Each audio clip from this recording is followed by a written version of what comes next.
Can the very idea of freedom, something we cherish, actually be twisted, used as a tool of oppression? It's a deeply unsettling thought, isn't it? Today, we're going to explore that.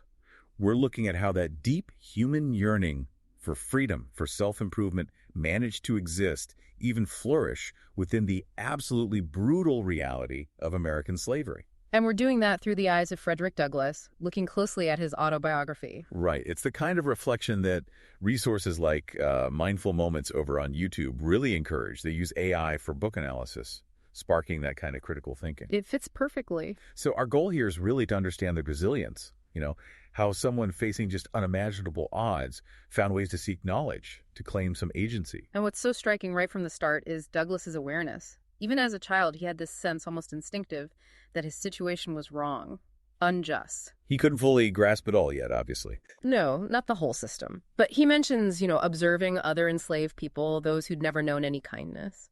He felt they seemed less agitated by being treated as property than he was. He'd had glimpses of something else. That difference, that internal conflict, it feels like the very first spark of resistance, doesn't it? Absolutely. And you see that resistance solidify in how fiercely he holds onto his identity.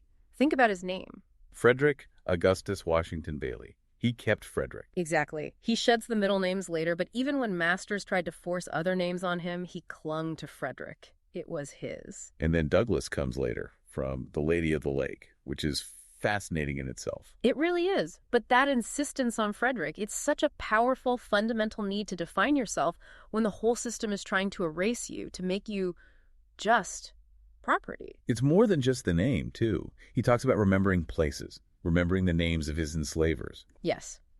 And the book suggests this is a way of, sort of wresting back some control.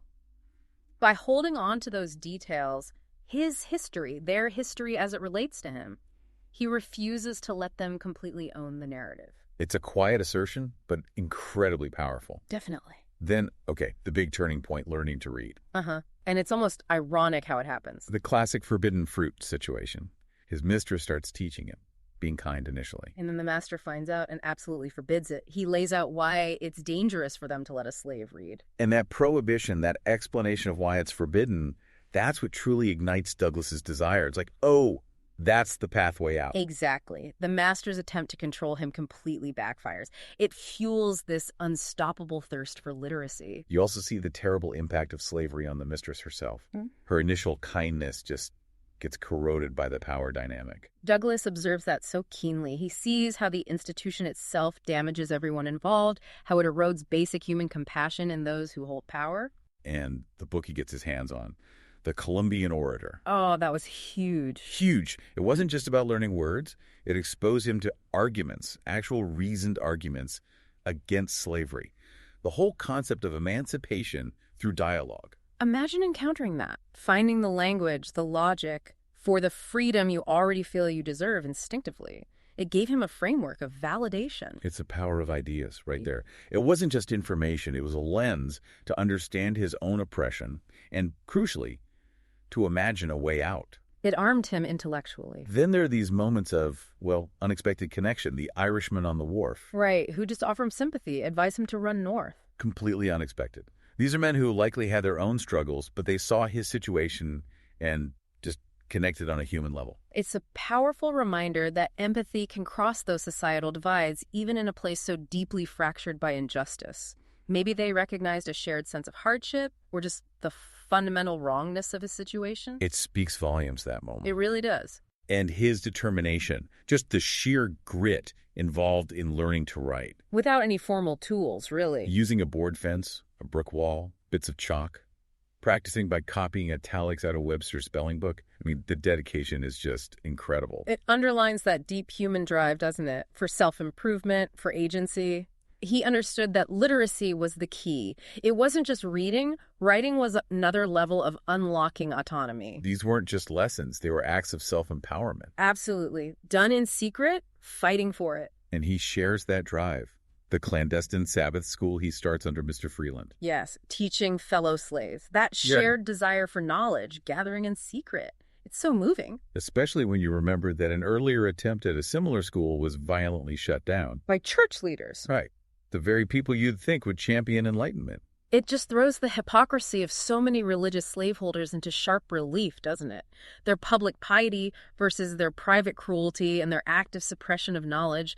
That secret school was a powerful act of collective resistance. A space they carved out for themselves. To nurture their minds, their spirits, against incredible odds. Then the book details that famous confrontation with Edward Covey, the slave breaker. A truly pivotal moment. Covey was known for his brutality. His method was to break slaves physically and spiritually. And he tried it with Douglass. Relentless work, violence. Until Douglass just reached his limit, he fights back, physically resists. And the outcome? Covey basically never lays hands on him like that again. It's a turning point. Douglass describes it as regaining his sense of manhood, his personhood. It shows how resistance, even incredibly risky resistance, can fundamentally shift the dynamic. It wasn't just physical. It was an assertion of his spirit, his refusal to be reduced to merely property. He also makes this really sharp observation about how holidays were used. Oh, yeah, the forced dissipation. Exactly. Slaveholders would encourage excessive drinking and revelry, not as genuine rest, but almost to make freedom seem like chaos. It seems like a deliberate psychological tactic. Make the brief freedom of the holiday synonymous with degradation and foolishness, undermining the desire for real, sustained liberty. Keep them dependent, reinforce the idea that they couldn't handle true freedom. It's incredibly insidious. It really is manipulative control. But despite all the resistance, the desire for actual escape, for freedom, never goes away. He plans an escape with several other slaves. Which fails. Right. And the description of their capture, their fear, especially the fear of being separated. It's intense. That fear of separation, of being sold away from family and the bonds they'd formed, was often a more powerful deterrent than even the threat of physical punishment. Those connections were lifelines. Absolutely. But eventually he does make it. Yes, his successful escape to New York, with help from David Ruggles, a key figure in the Underground Railroad there. And soon after, he marries Anna Murray, who was instrumental in his escape financially, and they move to New Bedford, Massachusetts, helped by Nathan and Mary Johnson. And his reaction to New Bedford is striking. He's just astonished, isn't he? By the order, the general prosperity, but especially the condition of the free Black community there. Compared to Maryland, it was a different world. He sees Black people working skilled jobs, owning businesses, living with a dignity that was impossible under slavery. It gives him this tangible proof, this vision of what life could be. And that solidifies everything for him. It fuels his commitment to abolition. Which ignites almost immediately when he starts reading William Lloyd Garrison's abolitionist newspaper. The Liberator. Right. And then comes that moment at the anti-slavery convention in Nantucket. He's urged to speak. And he just finds his voice. His life's work really begins there, doesn't it? Using his own experience, his own story as this incredibly powerful weapon against slavery. It's remarkable how quickly he steps into that role. From escaping enslavement to becoming this powerful order for the cause. His eloquence, combined with the undeniable truth of his lived experience, it was a potent force. And throughout the autobiography, he never pulls punches about the hypocrisy he witnessed, especially among religious slaveholders. No, he names names, gives specific examples, Reverend Whedon, Reverend Hopkins, contrasting their pious words with their brutal actions. It's a searing critique. How can you claim Christian faith and whip someone or break up families?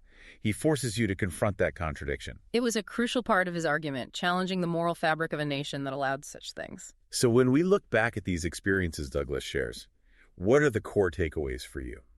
Well, first and foremost, it's just this incredible testament to the human spirit's desire for freedom, for knowledge, that it can survive, even find ways to grow in the absolute worst conditions. His life just screams individual agency, doesn't it?